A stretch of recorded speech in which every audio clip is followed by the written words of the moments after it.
Good morning. My name is Brittany Jackma, and I'm here to talk to you today about Reading with Shelter Dogs, a state initiative.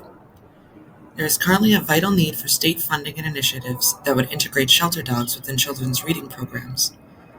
Programs like this would have meaningful benefits for shelter dog students in the community, as well as for animal shelters themselves. Such programs have proven to have invaluable benefits to all involved, yet there are currently no laws or legislation in place that provide funding for these initiatives. What is AAT? Animal-assisted therapy is a goal-oriented, planned, and structured therapeutic intervention directed and/or delivered by health, education, and human service professionals. Intervention progress is measured and included in professional documentation. History. READ was one of the first and most prolific literacy programs that incorporated the use of therapy dogs as a means of improving the reading skills of students. First established in 1999 through the nonprofit organization Intermountain Therapy Animals, based in Salt Lake City, Utah. To date, over 6,000 therapy teams have paired with this program. Who would benefit? Students. There have been numerous studies done that have shown that using AAT in children's reading programs have proven benefits on students, both physically and psychologically. A 2021 study that was granted by the University of Edinburgh consisted of an open-ended survey in which 250 plus teachers were given the survey regarding the potential benefits they had experienced in participating in Reading to Dogs programs. The results concluded that children within the program experienced profound benefits such as decreased anxiety when reading, increased confidence when reading, as well as increased motivation to read. Shelter dogs. Integrating shelter dogs into these programs would provide meaningful benefits to them as well. Doing so would add increased daily enrichment and socialization to those who participate, as well as build confidence in the dogs who may be emotionally struggling within the stressful environment of the shelter. This would increase the adoptability and visibility of these dogs, who may otherwise be overlooked by potential adopters. Shelters and community. Not only would these programs be greatly beneficial to students and shelter dogs, they would also be largely beneficial to animal shelters and the surrounding communities. Animal shelters are commonly underfunded, understaffed, and overcrowded.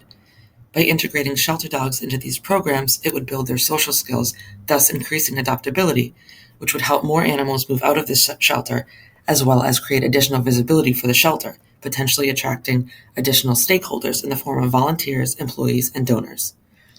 Current programs. The New Hampshire SPCA has created a current program that integrates children ages 1 to 8 to read to dogs or cats within the shelter. The benefits of this program have been obvious, as participants report increased use of language and improved social interactions while being with these shelter animals.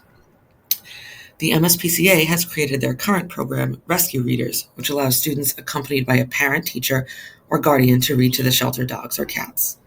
The program aims to build confidence of the readers as well as provide vital social enrichment for the animals. The instruction students and teachers receive during the training aspect of the program would also serve to benefit the community at large. By educating them on how to appropriately interact with dogs, as well as how to assess canine body language, it would increase the welfare of dogs and humans within the community. As inability of adults and children to read canine body language is one of the main causes of incidents of dog-human aggression. Current laws. Although Massachusetts acknowledges service animals under the definition defined by the Department of Justice and ADA, there are currently no laws in place that would allocate state funding for AATs using shelter animals. What should be included? In order to ensure the safety and well-being of the shelter dogs, it is essential that as part of the program, school students and staff participate in training sessions facilitated by a behavior professional. Training would include instruction on how to appropriately interact with the shelter dogs, as well as lessons on canine body language and how to recognize signs of distress, fear, and aggression. The program would also include the shelter behavior staff to be present during the program, to oversee and regulate behavior that is inappropriate, and to observe the dogs for signs of stress or unease. This observational period would be continued post-reading session. The program would also include a member of the shelter behavior staff to design and implement protocols in the selection of the dogs who participate in the program.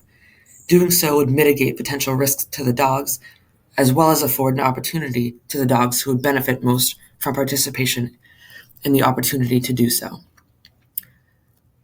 Thank you for listening to this proposed law, and I hope that you consider the benefits that it would have to the community. Thank you.